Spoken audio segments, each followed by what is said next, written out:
सुनीति की विदाई कर थका हुआ घर। अम्मा खूब रोने के कारण भारी हो गए, फटे सुर में कहती जा रही हैं। सास नंदे घाघ होती हैं। उनकी चिकनी चुपड़ी बातों में आकर सुनीति कहीं उन लोगों को अपनी साड़ियाँ न दे दे। बुढ़िया यानी अम्मा की सास ने मेरी पेटी खाली करा ली थी। बहुत समझाया है सुनीति को, पर वह आजकल की लड़कियों की तरह चतुर नहीं है। और अम्मा की दृष्टि गोपी पर। साफ मतलब है गोपी चतुर है। अम्मा की नज़र परख गोपी रसोई में जा छिपी। लंबी रसोई के दूर वाले कोने में दोनों बुआ बैठी थी। अम्मा के शासन में इनकी यह दशा है। गोपी को आते देख बड़ी बुआ बोली, तनिक सुस्ता लो, सुनीति के ब्याह में तुमने गजब काम किया। गोपी को थकान से हरारत हो रही थी। बुआ, अम्मा कहती हैं मैंने कुछ भी सही ढंग से नहीं किया। बहूजी के ढंग देखते हमारी उम्र गुजर गई दुल्हीन। उन्हें अपनी सास जल्लाद लगती है, अब तुम चालबाज लगती हो, वह तो यही कहेंगी। इसी क्षण अम्मा अपना थुलथुल शरीर संभाले रसोई में दाखिल हुई। गोपी और बुआओं को एक साथ देख तमक गई। गोपी, यहाँ डटी हो?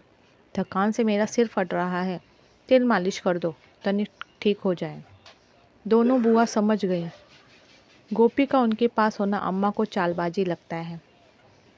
गोपी अम्मा के पीछे चल दी। अम्मा बिस्तर पर छा गई। वे सांप और बिच्छी क्या समझा रही थी तुझे? बड़ी बुआ सांप, छोटी बुआ बिच्छू। नहीं तो खूब समझती हूँ, नंदे जहर की पोटली होती हैं, कल ही चलता कर दूंगी।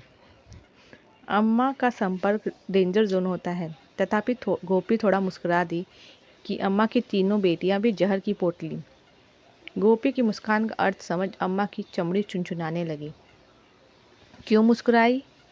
तुम्हारी नंदे गऊ की तरह हैं। हाँ अम्मा, गऊ। अम्मा को लगा गोपी की अनुमोदन में रहस्य छुपा है। गर्दन अकड़ा कर बोली, मीरा और नीरा दो चार दिन में चली जाएंगी। घर की आखिरी शादी थी, दोनों को चैन देना है। दामादों को अंगूठी ठीक रहेगी, बुआ को भी कुछ। अम्मा का चेहरा बागी दिखने लगा। बिना लिए वे दोनों टलने वाली नहीं। नेक में बहुत साड़ियाँ आई हैं, उन्हीं में से दे देंगे। यह ठीक ना होगा अम्मा, यह उनका भी मायका है। जब भाई की बेटियां विदा होने लगे तो मायका उनका हो जाता है। गोपी आगे न बोल सकी। पखवाड़े के बाद गोपी का पति विमल सुनीति को लेने गया, पर ससुराल वालों ने नहीं भेजा। विमल सुनीति के लिए बिना लौट आया। अम्मा, सुनीति की बड़ी ननद कनाडा से आई है। वह सुमति के साथ थोड़े रहना चाहती है। इतनी दूर से बार बार आना नहीं हो पाता। अम्मा का सिर घूम गया। ये कनाडा वाली तो बड़ी हठीली है। पहली बार गई है सुनीति, अभी उसे ससुराल में अच्छा न लगता होगा। विमल, तुम ले आते उसे। बाबूजी बोले, सुनीति अब उस परिवार की बहू है, वह हमारे अनुसार नहीं ससुराल वालों के अनुसार चलेगी। जैसे हमसे रिश्ता खत्म हो गया। गोपी को तुम नेक सलाह देती हो ना, बहू को ससुराल वालों के हिसाब से चलना चाहिए। अम्मा ने फटकार दिया, सीधी बात को उलझाया ना करो और बहू का बहुत पक्ष न लो।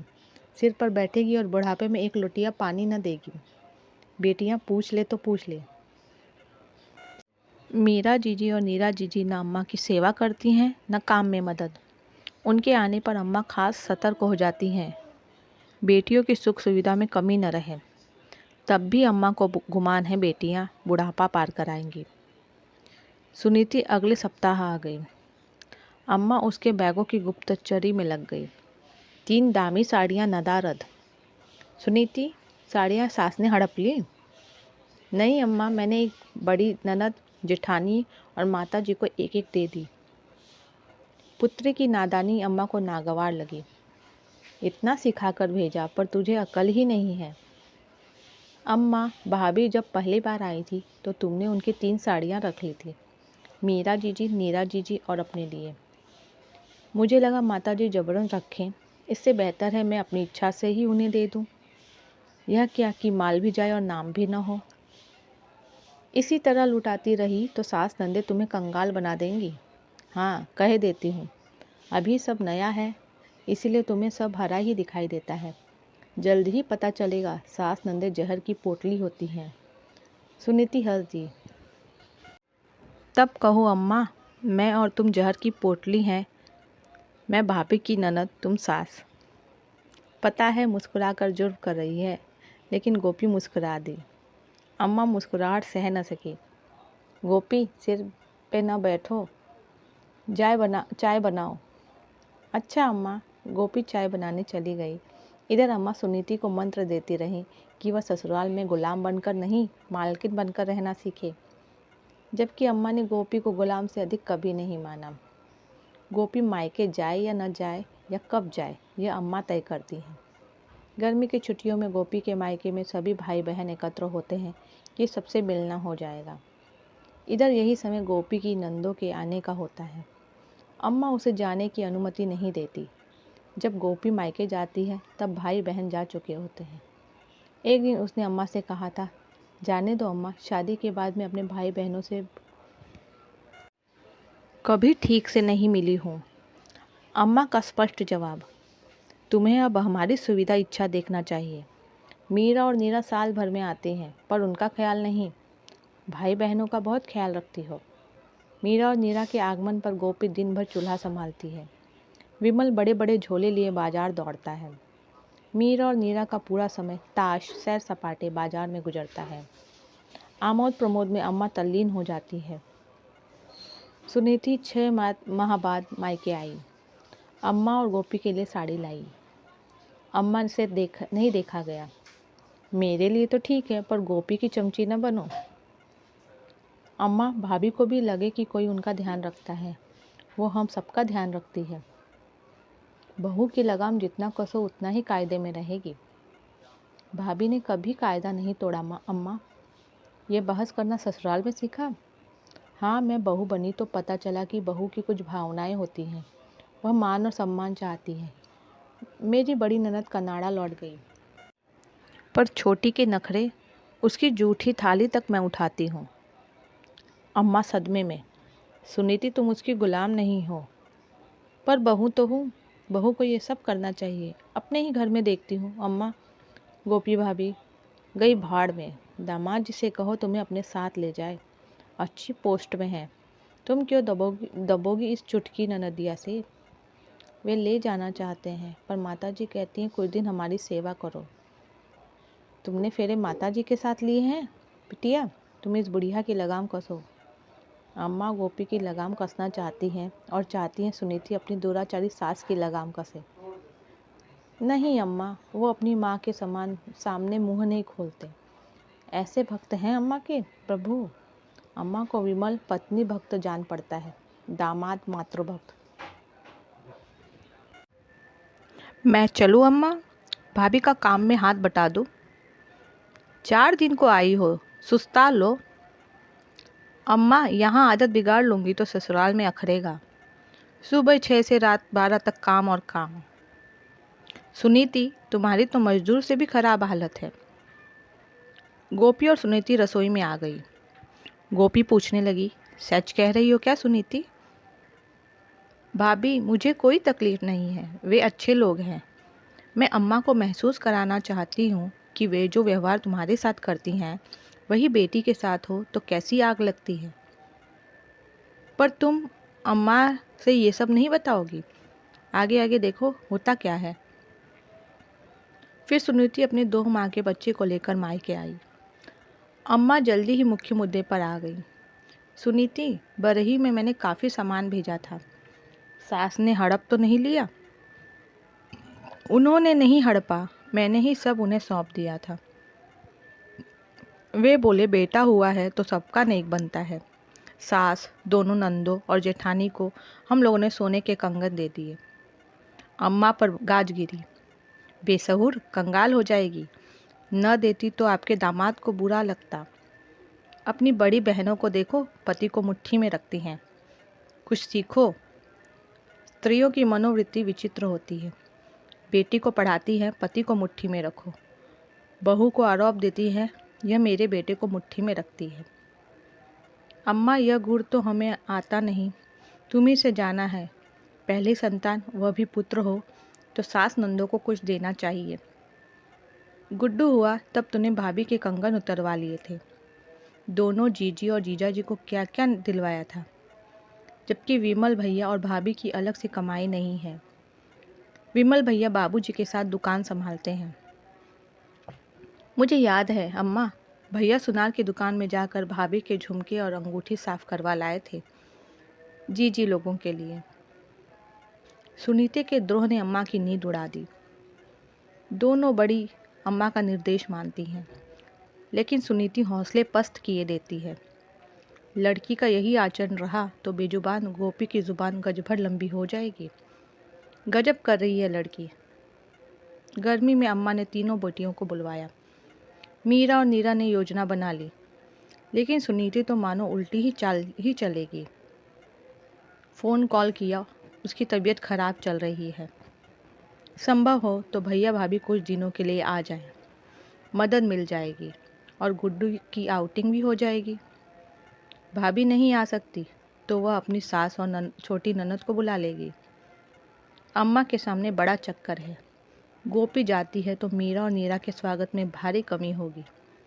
नहीं जाती है तो सुनीति की सास ननद सुमति के घर के ठाट का आनंद लेगी। उसकी मदद तो एक न करेंगी। गोपी को भेजना ही पड़ा। गृहस्थी की थकान उतारने आई मीरा लटपटा गई। हम आए और विमल व गोपी गायब। ये क्या है अम्मा? बाबूजी ने स्पष्ट किया। गोपी सुनीति की मदद के लिए गई है मीरा। यहाँ का काम तुम, नीरा और तुम्हारी अम्मा मिलकर संभाल लोगी।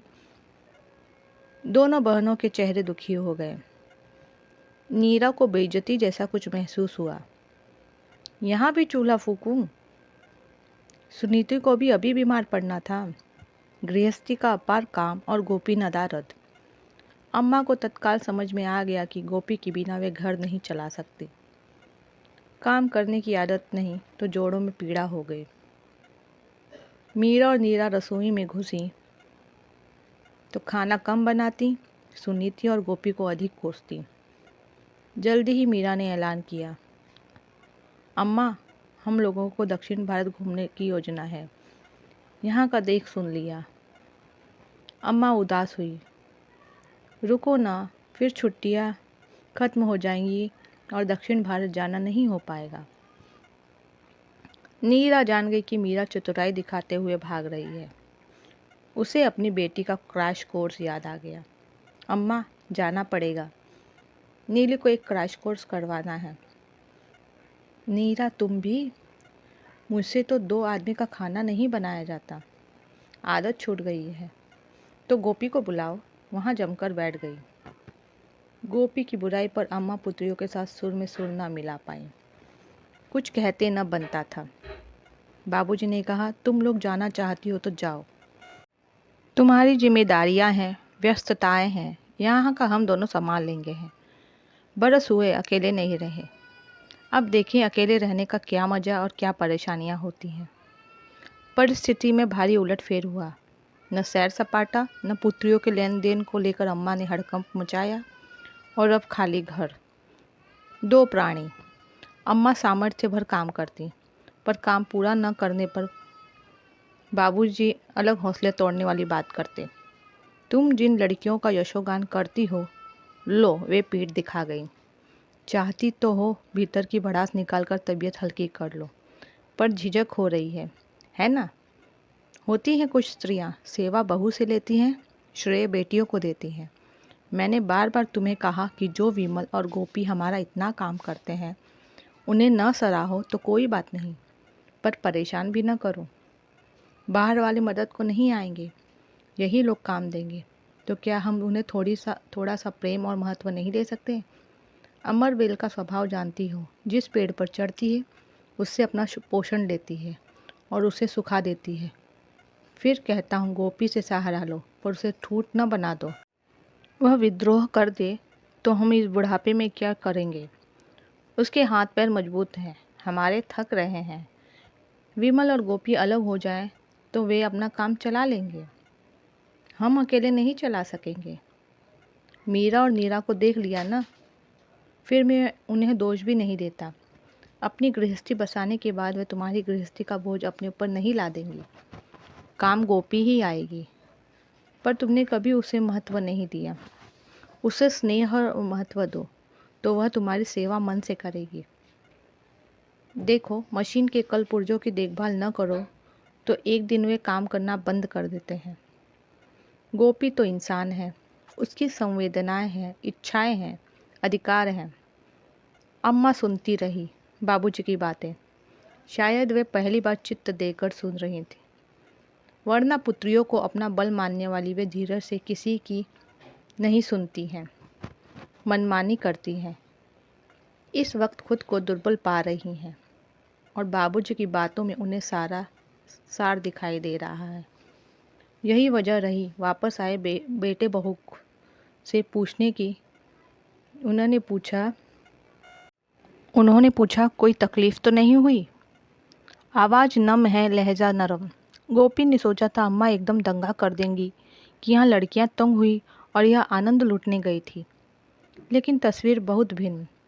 गोपी ने बताया, सुनीति ने बिल्कुल तकलीफ़ नहीं होने दी। कैसी है उसकी तबीयत? यह बताना कठिन था। कैसे बताए कि सुनीति बेहद तंदुरुस्त है। घर उसे सौंप दामाद जी के साथ शिमला निकल गई कि भाभी तुम लोग कुछ दिन यहाँ एकदम फ्री होकर रहो। अम्मा भी जान ले तुम्हारे बिना घर नहीं चल सकता। मीरा जीजी और नीरा जीजी एक दिन अम्मा की सेवा नहीं कर सकती। सुनीति की धारणा का सत्यापन यहाँ हो चुका है। अम्मा ने दोहराया, विमल, सुनीति ठीक है ना? विमल हंसा, ठीक है। अम्मा तुम कैसी हो? दुबला गई हो? अचरज, अम्मा हंस दी। बुढ़ापा है, दुबलाएंगे ही ना। मैं तुम लोगों के लिए चाय बना दूँ? चाय मैं बनाऊंगी अम्मा। तुम उनसे सुनीति के हाल चाल समाचार पूछो। गोपी हाथ मुंह धोने के लिए स्नानघर की तरफ चली गई। अम्मा जाती हुई बहू को देख रही है। हाँ, थोड़ा स्नेह, थोड़ा विश्वास तो ये पराए घर की बेटियां पेट जाई बेटियों से अधिक अपनी हो जाती हैं।